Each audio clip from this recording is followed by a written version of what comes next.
let's see here. Let me see. Okay, what's the remote control number? Yeah, the ID is 149 What? Yeah, 559 yeah. 246. Got it. All right. Let's see here. What's the password? 65. C is in Charlie, T is in Tom, Z is in Zebra, W. I'm sorry, I lost you after C. I got that much. Okay, so it's C T Z Yeah. W4R. All right, here I am. Okay, so plug in that 8 gig stick. Okay. Yeah. Okay, so we're gonna basically hope that that other 128 Put it gig in, stick is just too big. So let's go down to your downloads folder. Oh, let's do this.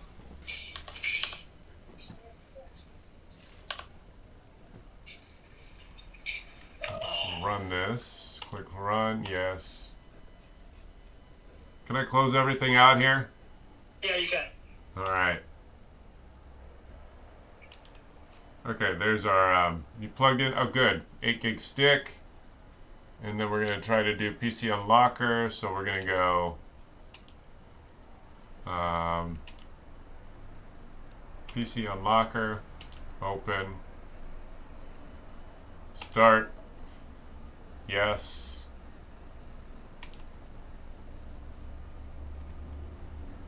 All right, so we're creating a boot memory stick. You're going to plug into the old computer. You have the old computer ready? Yeah, so the old computer's ready. It's on that boot manager page. So I guess I'll restart this. Yeah. Okay, so am I taking the data stick out of my first computer yet or no? It looks like it just finally finished, so that is done. Yes, you can do that. Okay, so I'm gonna put this into my old computer. Yes. Alright, so I'm gonna do that right now, and then I'm gonna do a shutdown. Yes, and then we have to remember which key gets you to that boot loader. Did we remember that? Did we remember? F9, yeah. F9, got it. All right, go ahead and do it. I can't really see what's going on, so you'll just have to smash that back, the, Okay, it's F very key. slow, so just give me a minute. Yeah.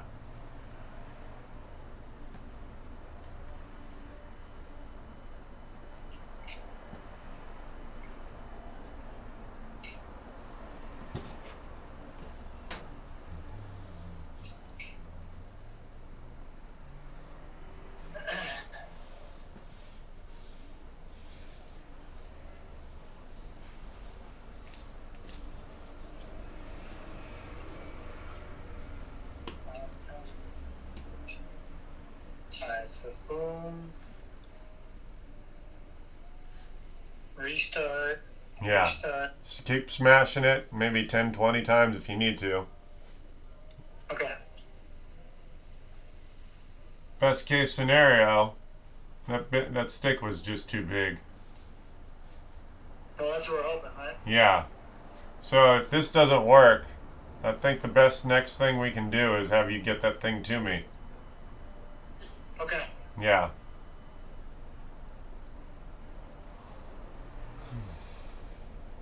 We're trying to break into a password here. Let's see here.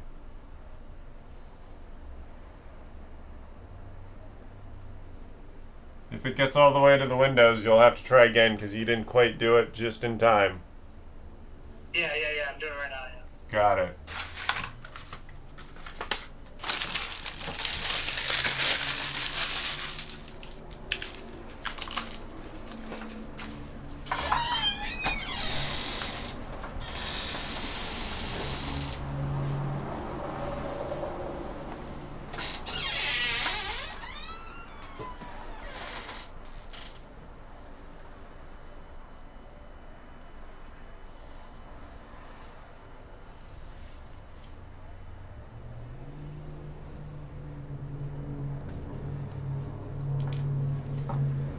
Okay, I'm here. All right. So does Can you text me a picture of exactly what you're looking at before we proceed? Yeah. The problem is I think it's the exact same. So, well, I'm wondering if it's not. So it's not showing the 8 gig stick. No. Okay. Well, one of the things we need to see is in the bootloader. Is booting? Do you remember if booting from USB was actually enabled? I'm pretty sure that's something I would have told you to look at. Let me see here. Yeah, so F10 to bio. Yeah, go to F10. So just hit F10. Yeah. Yes. Okay. So I just hit it. Okay. Okay, so now go ahead and since we're not doing video, go ahead and then your camera is just not focused enough to show me what's up. Why don't you just text me another picture of exactly what you're seeing right now? Okay. I'm going to have to walk you through page by page. Because I want to see if maybe the USB is not engaged. It's quite possible to disable the boot for USB. Okay. So go back to system. Yeah, okay, so you're on main. Go to system configuration. And Okay. then send me another page. Okay.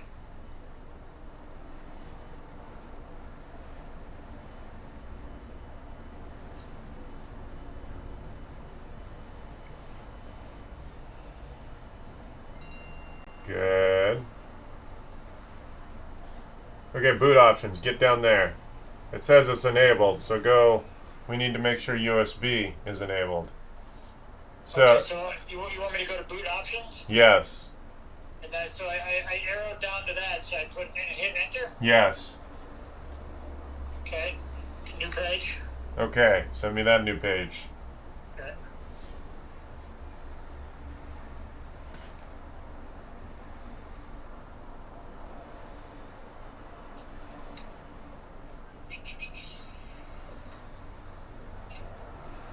All right. Okay, so I don't think it's UEFI boot. So what you need to do is for the legacy boot, USB boot is enabled. Oh, turn on the legacy boot. Wait, is legacy support enabled or disabled? It looks like it's disabled. Legacy support is disabled. Enabled it. I think that might be our problem. Okay, so how do I do that? So I scroll down, then what do I do? Well, no, you got to get back up to where it says boot options under the legacy. I'm not sure exactly because I'm not in front of it, but you have instructions on the bottom, or you have a key Oh, on. yeah. Okay, so if I want to change, let's see, select item. Yeah. Select. So if I want to go from disabled to enabled, does that mean I'm changing the value? It says F5 or Yes. F6? Yeah, I think so. I mean, you're not going to break anything if you can't figure it out. It just won't. It won't work. Okay, so we want that to be. Okay, got it enabled. Okay, good. So this might be the reason, or initial reason too. So it's quite possible the 128 gig stick might have worked. So Okay. now that make sure you save it. So it looks like F10 is for save and exit, and then we'll try this again and see if that works. Okay. Cool. Now Go ahead and yeah, hit the save, restart, and try it again. okay. Okay, so I got a change to the operating secure boot mode is pending. Please Yeah. enter the passcode displayed Yeah. below. Click to change. Yes. Okay, so it says 2807 plus enter. Yeah. Complete change. Yeah. So type that number plus, and then hit enter, which is really the verbiage it should say. Not at Just the. type in, just hit 2807. Yes, and then hit enter. Yes. That's strange. Yeah, it is. That's the only vendor I think that does that. Alright.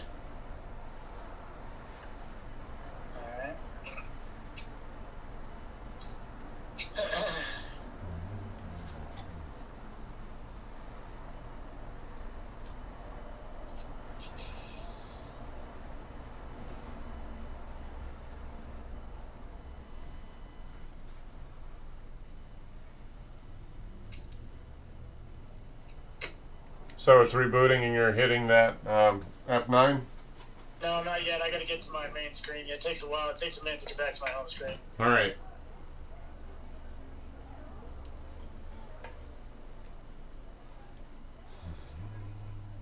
Fucker slow, man. It couldn't have been. I feel like it wasn't this slow when I was using it. Right.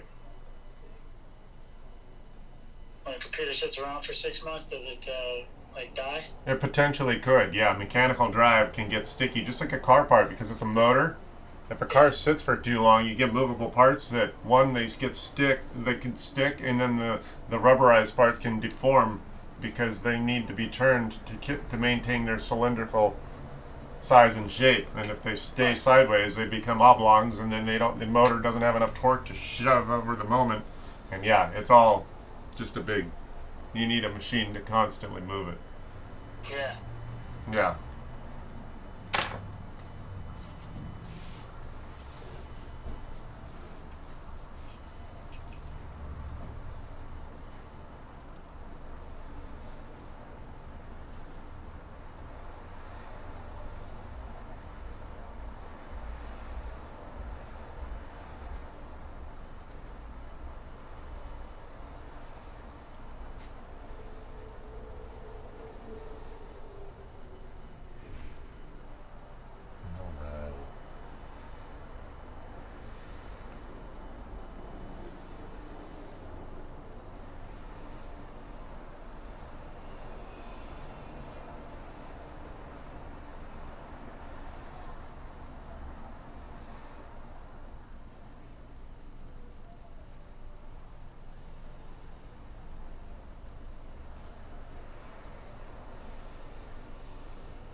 Let me know where you are. Yeah, I'm still hitting F9. It's Yeah. I think I'll be good here in a second. All right. Okay, so I think we still got the same crap, but no, I think we might have something different here. Good. So you have the USB stick populate now? I think so. Hold on. Good. That's what we're after.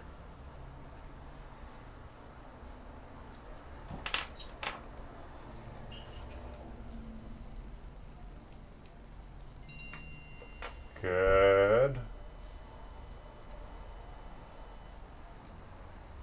Yes, that's what we want. Go back down to that USB. And then hit enter? Yeah, USB hard drive, yes. Okay. Loading RAM disk image. Good, yes, that's what we needed. Okay. So we installed some free software that'll likely be able to break your password. At worst, we might have to spend the $30 for the software to function. But I trust the source where I got it, so it should be legit. Alright, so I think we got a problem here. What? A problem has been detected and Windows has been shut down to prevent damage to your computer. This is the first time you've seen this stop error screen. Restart your computer. If this screen appears again, follow these steps. Can you still take a picture of it? Yeah. Alright. That's weird. You get a blue... Is it a typical Windows blue screen? No, it's a blue here. I'll send it to you. It's a blue screen, but it looks a little strange. Right. That's weird. That's not what we want or need. Yeah, I figured that. Right. Oh wow. It's a traditional blue screen. What happened? Yeah, there's no technical data. That's weird. Well, we can try it again. That's weird. It's a stop code with very little technical data in it. Alright, go ahead and just try it again. What, just shut down the computer? Yeah, yeah, try to boot off of it again. How do I get out of this screen? Just hold the power button for 5 seconds. That'll always force a computer off if it ever crashes in a halfway state. I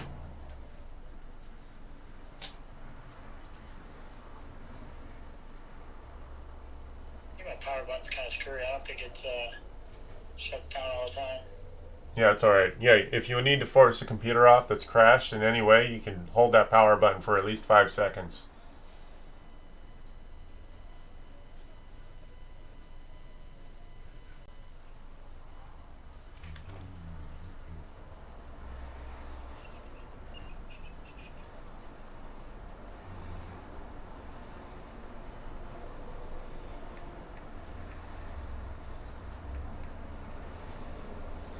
Yeah, it's not. This happened to me before. So I'm pressing it, I'm holding it down, Yeah. and it doesn't shut down all the time. It's happened before. All right. Yeah, well, that computer's on its last leg, so that's ultimately why you replaced it anyway. Yeah. So what I guess I just, are you just trying to get settings, or is it actual content you're missing? Is it actual emails you're still requiring? yeah, yeah. There's some emails that are gone that just kind of disappeared. Right.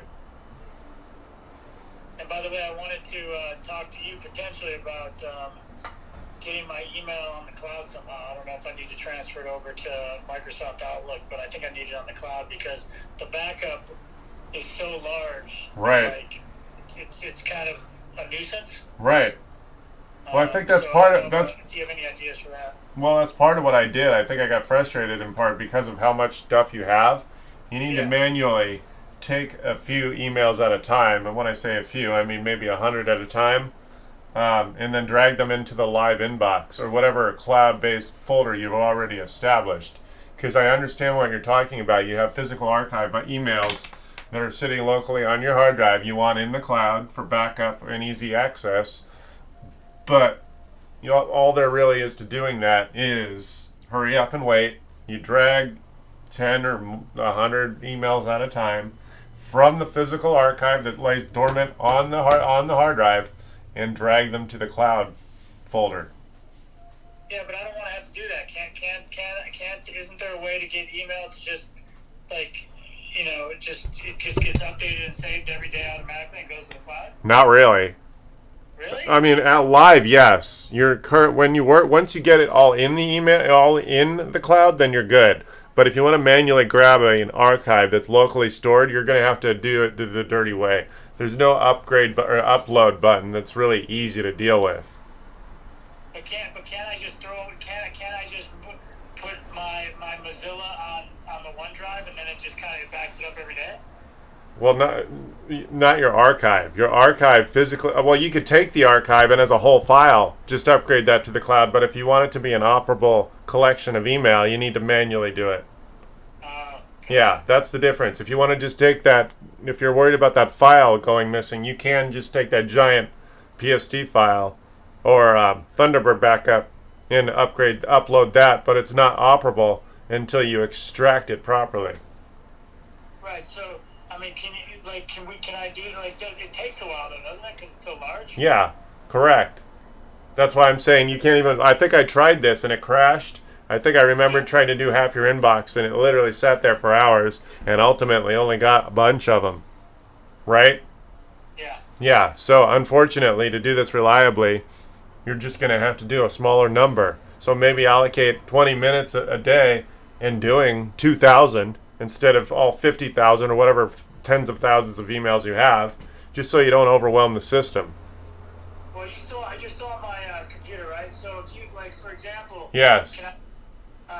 you see my screen, right? Yes, I can. Like, let's say I wanted to take these 2019s. Yes. And get them on my OneDrive. Yes. Can you do that now? Your OneDrive is, hold on, which email is that?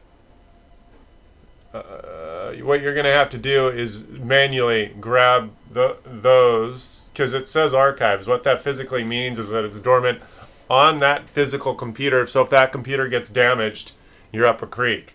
So that's obviously you want that archives content in the inbox. So what you need to do, actually, it's set up as a an IMAP. Can you just do it right now and just throw my 2019s in my OneDrive? Let me see here. Well, what we're doing is, let me see something here. Settings. I want to see what kind of account this is. Yeah, so this is one where it's not really operable, it's just saved. Oh, okay, so it's a local. Okay, so what you do is go back here. Which email do you actually want these archives in? Well, so here's my situation. I don't know what happened, but so this is what I use in my day to day. I think my email was getting clogged, so I think my other computer guy was like, let's separate this because there was an issue that he was trying to fix. Yeah. And he felt like I just had too much shit, so he tried to just lessen the shit. Right. So I work on Western REI right here. Right. But then but then he archived some, so it wasn't as much. So he took my 2019 emails and my 2020 emails and put them right here just so I have them. Right.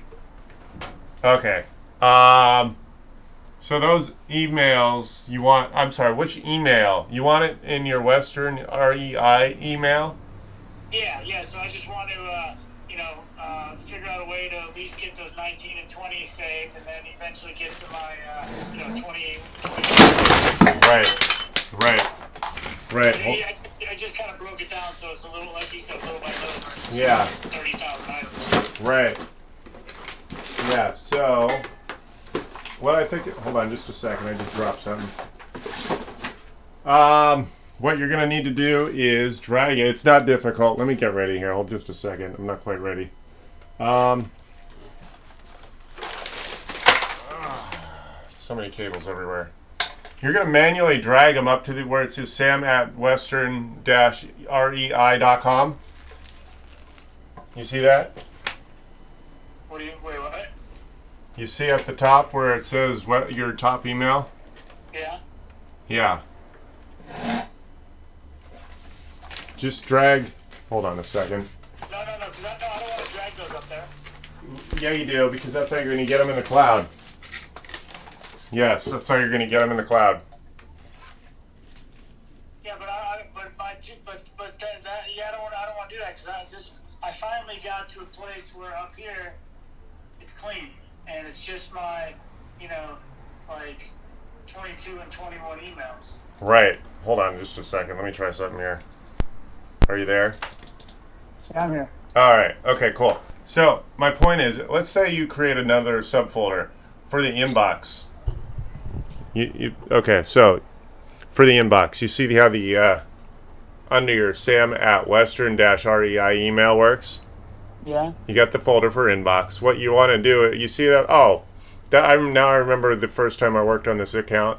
You see where that folder that says test is with the 2,300 emails in it? Yeah. Yeah, drag them into that test, and then from that folder, you could do further organization. But that test file, my point is, it sits in the cloud already. So you manually drag those 2019 and those 2020 archives from the physical hard drive to the cloud by dragging them to the test folder. Yeah, I don't even know what the hell these are. Right. So you think everything up here is already saved? That's already in the cloud, yeah. That Sam at Western email, that inbox, that 92 email, those are already in the cloud. So if anything happens to your local hardware, you're still saved in the cloud. How do you know that? Because I set it up. I just already know.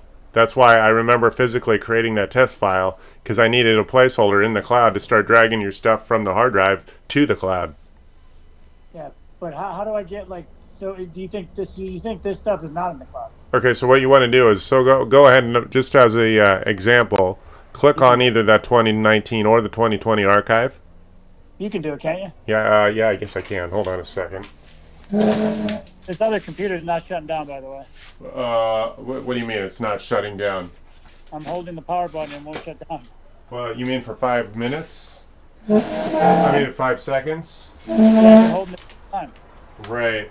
Hold on a second. I just dropped my mouse. Let's see here. Of course, my trackball. I just dropped my ball.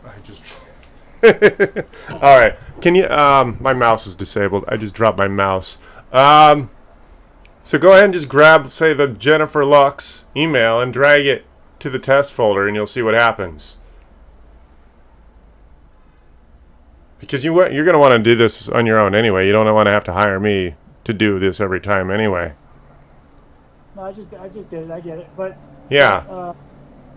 If you go to my OneDrive, right. I don't think it's on my OneDrive. No, that's not how that works. You're conceptualizing it incorrectly. Yeah. The email is only legible through Thunderbird or Outlook or a webmail. That's how email gets read. So that inbox physically sits in the cloud, so you don't have to worry about maintaining your own hardware for reliability.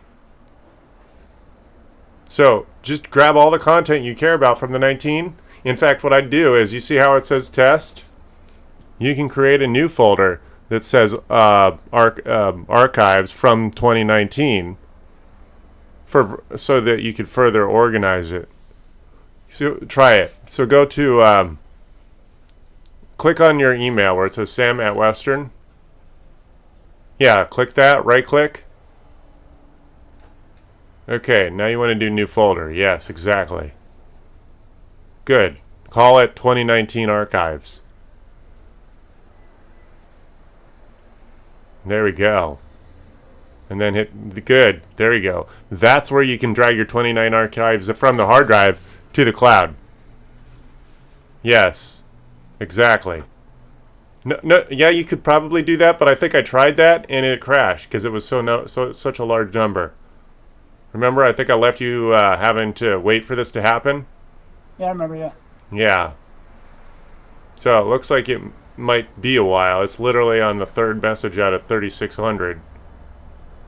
But yeah, there you go. Now it's starting to go. So once this happens, those will be in the cloud.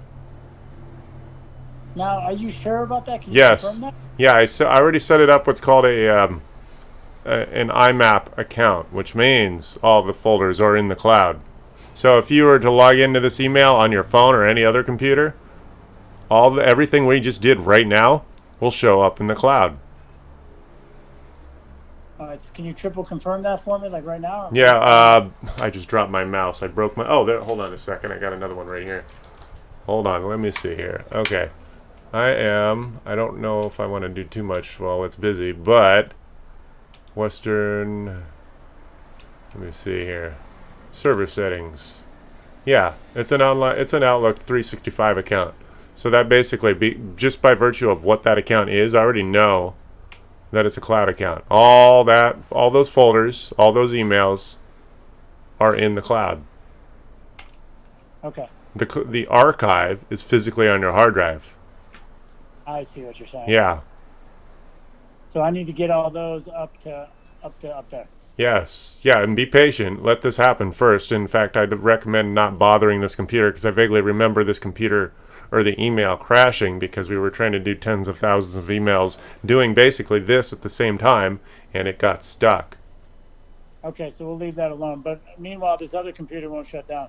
Oh, you mean the newer one? No, the old one. Oh. I can't get that blue screen off. Okay, just pull the power. That's weird. Yeah, that machine's got weird anomalies because it is failing. But so you're saying after 5 or 6 seconds of holding the power button down, it doesn't physically turn off? Yeah, I'm continuing to try because I feel like I've been able to do it before. Right. Okay, so your power button is starting to fail, which is sort of common if it's under heavy use over the several years of usage. Sometimes the power button can wear out. Yeah, just unplug it and let the battery do its thing then.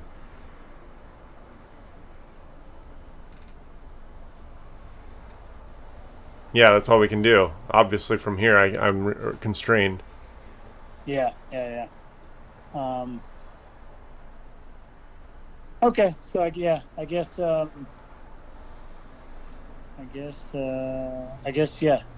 wait for it to die. Yeah, let it die for the old machine, and then be patient for this. Your 129. Yeah, it's moving slow. How many of your emails would you say, as a percentage, have an attachment? Maybe 30-40%. Yeah, that's why this is taking a while. So just be patient. Maybe check in with me later today in an hour or two. I don't know how many hours it might literally take for those 3,600 emails, but I'm just telling you exactly what you need to do to get everything from your physical hard drive, so that if this hardware ever blows up, your email is still up in the cloud. Okay, sounds good. I'll keep you posted. All right, thanks. Okay, thanks. Bye. Bye. There we are. Yes, this customer, I was trying to help him out doing two things. One, trying to break his password from his old local account on his old computer, and obviously he's got tens of thousands of emails. He's just kind of, well, I guess you could say maybe he's hoarding, but he basically wants them. So what we need to do is make sure they're safe in the cloud, and that's pretty much it. If you've never been here before, you've stumbled across an IT guy offering free interaction 3 days a week, sometimes more often, maybe multiple times a day. If I have content that might mean something to you as a novice user, you can look on and you can add to the conversation. 855-434-8787. Show up in the YouTube chat if you don't want to be on the phone. And otherwise, I'm going to take off, I think, for the rest of the week. I don't think I'll be here this weekend, but go ahead and call me 3 days a week, Wednesday, Thursday, or Friday. If you want to call me under normal circumstances, I will answer the phone even in non-working hours. So I'm going to call it a day. See ya.